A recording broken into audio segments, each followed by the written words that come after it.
and a price of $15, Jack's quantity demand of good A is the same as when the price rises to $16. Jack's demand for good A is which of the following? A is perfectly elastic, B is elastic, C is unit elastic, D is perfectly inelastic, and E is inelastic. And so what we see here, right, elasticity of demand is given by quantity change, percentage change in quantity demanded divided by percentage change in price, right?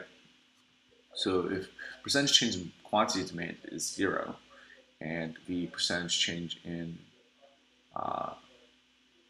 price is, whatever 1 divided by 15 is, the overall elasticity is going to be 0, right? And so what do we know is the case when elasticity is 0? We're dealing with a perfectly inelastic demand curve. And so the way that looks is going to be something like this, right? We have quantity on the y-axis, price on the x-axis, and we just have a vertical line where we say that quantity demand for this product is completely independent of price, that there's no change in price that would result in any shift in quantity demanded. And so we can think of certain goods as life-saving goods where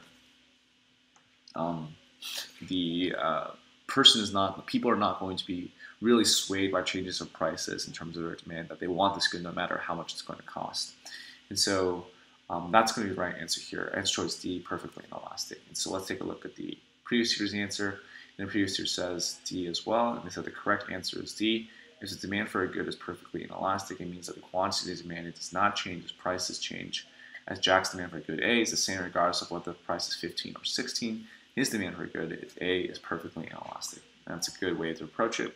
And we can say, good answer, nothing wrong with that, and we can mark that as correct.